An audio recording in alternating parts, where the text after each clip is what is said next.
Bienvenue dans Poker Builder. Aujourd'hui, on parle d'un sujet crucial en tournoi, la table finale, et comment adapter ton agressivité au palier, en version simple, sans calcul compliqué. À une table finale, il ne reste plus que quelques joueurs, et l'argent augmente à chaque élimination. Résultat, même des joueurs solides se retrouvent à jouer différemment, parce que la peur de bust devient réelle. Ton objectif, c'est de comprendre qui subit le plus cette pression et qui peut l'utiliser. On va raisonner avec trois profils de tapis, les short stacks, les tapis moyens et les gros stacks. Première idée clé. Les stacks moyens sont souvent les plus sous pression. Pourquoi? Parce qu'ils ont assez de jetons pour espérer monter des paliers, mais pas assez pour se sentir invincibles. Ils ont surtout un problème. S'ils perdent d'un gros coup, ils peuvent passer de tapis correct à short très vite. Et ça fait peur. Du coup, un joueur au tapis moyen a tendance à éviter les gros pots, payer moins léger et parfois se mettre en mode survie. Et c'est exactement là que la pression de paliers existe. Beaucoup de tapis moyens préfèrent laisser passer des spots en espérant qu'un autre saute. Deuxième idée clé, les gros stacks peuvent mettre la pression. Un gros stack à table finale a deux avantages simples. 1. Il peut ouvrir plus de mains parce qu'il a de la marge si ça se passe mal. 2. Il peut attaquer les joueurs qui n'ont pas envie de risquer leur tournoi. Attention, mettre la pression ne veut pas dire jouer n'importe comment. Ça veut dire choisir des situations où l'adversaire est incité à folder, pas aérocall. Typiquement, un gros stack peut relancer plus souvent en position, peut 3-bet plus souvent certains profils, et peut miser des boards qui touchent sa range perçue, parce que les tapis moyens vont souvent se dire « Est-ce que j'ai envie de jouer ma vie du tournoi ici ?»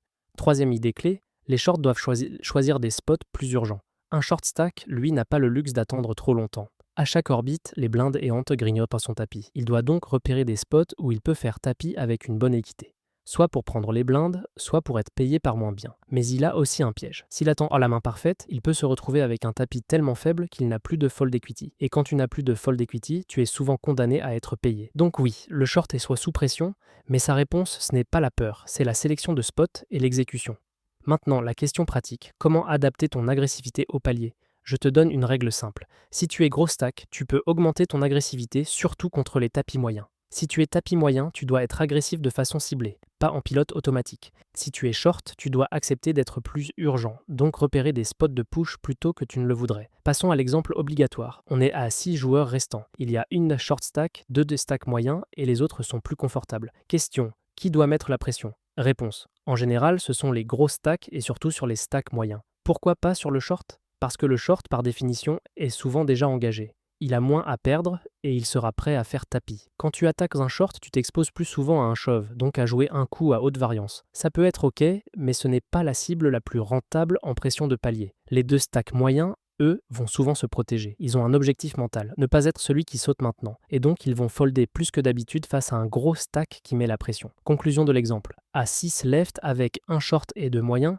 la meilleure stratégie générale, c'est que les gros stacks augmentent les opens et les 3 bets ciblés contre les moyens.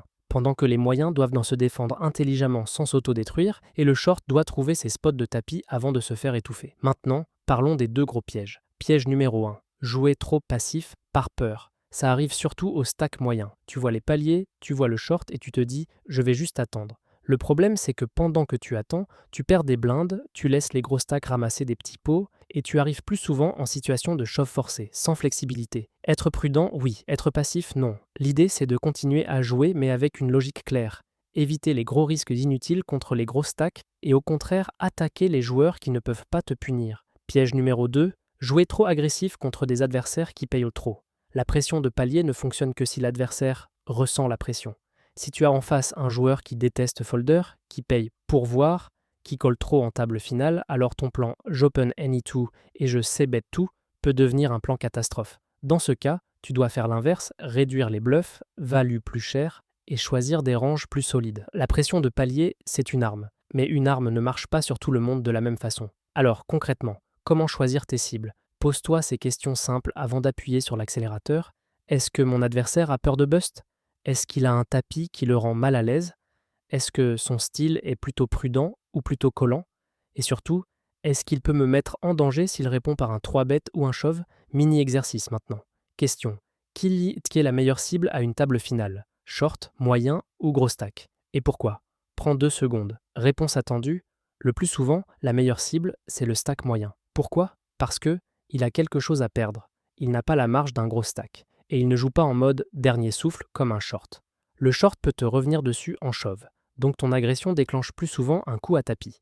Le gros stack, lui, n'a pas peur, donc il va plus défendre, plus 3 bêtes, et te mettre dans des spots compliqués. Le stack moyen est souvent celui qui fold le plus sous pression, surtout s'il y a un short à la table. Bien sûr, ça dépend des profils, mais en version simple, c'est une très bonne boussole. Pour résumer en une minute, à table finale, les stacks moyens sont ceux qui subissent le plus la pression de palier. Les gros stacks sont ceux qui peuvent le mieux l'exploiter, surtout contre les moyens. Les shorts doivent jouer plus urgent, chercher des spots de shove avant d'être trop bas. Évite 2 erreurs. Devenir passif par peur ou devenir trop agressif contre des joueurs qui payent le trop. Si tu veux progresser en tournoi avec des méthodes simples, des outils et une approche structurée, va faire un tour sur pokerbuilder.com. C'est une plateforme tout en un pour les joueurs de poker. De quoi construire ton jeu étape par étape et prendre de meilleures décisions quand la pression monte. On se retrouve au prochain épisode de Poker Builder.